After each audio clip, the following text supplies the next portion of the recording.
Assalamualaikum warahmatullahi wabarakatuh. Bertemu kembali dengan saya Isma Soliha, guru SMA Negeri 21 Surabaya, pengampu mata pelajaran Bahasa Indonesia.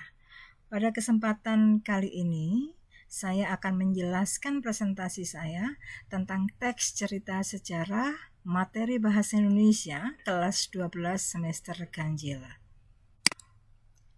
Pada presentasi saya kali ini adalah mendalami teks cerita sejarah yang akan dibahas tentang pengertian, jenis teks cerita sejarah, dan struktur teks cerita sejarah. Sebagai awal, pengertian teks cerita sejarah. Teks cerita sejarah merupakan teks yang menjelaskan dan menceritakan tentang fakta dan kejadian masa lalu yang menjadi latar belakang terjadinya sesuatu yang mempunyai nilai sejarah tentunya. Lanjut pada slide berikutnya adalah tentang jenis teks cerita sejarah. Saya mengambil dua video yang merupakan jenis teks cerita sejarah. Jadi di sini dibedakan antara teks sejarah dan teks cerita sejarah.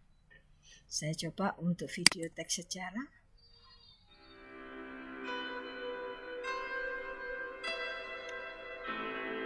Ini memuat tentang Candi Borobudur. Saya percepat Bapak-Ibu.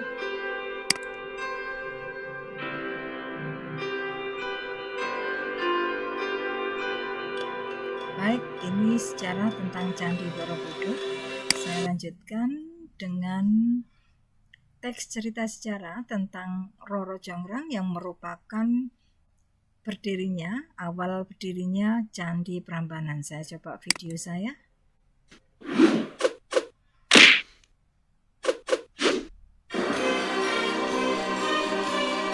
Baik, untuk video teks cerita sejarah pun tidak ada masalah.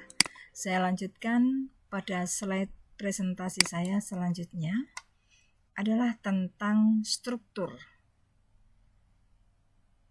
teks sejarah yang saya ambil dari sejarah Candi Borobudur.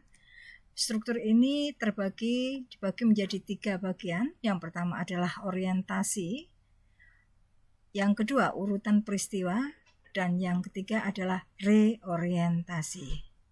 Saya lanjutkan. Sampai pada kesimpulan, saya menyimpulkan materi saya menjadi 3 bagian, bahwa teks cerita sejarah merupakan kejadian lampau, dan teks cerita sejarah merupakan hal yang nyata, dan teks cerita sejarah memuat fakta dan dapat menjadi latar belakang terjadinya suatu peristiwa yang mempunyai nilai sejarah tentunya. Saya lanjutkan. Demikian presentasi saya tentang teks cerita sejarah dengan menggunakan imasi. Terima kasih atas perhatiannya.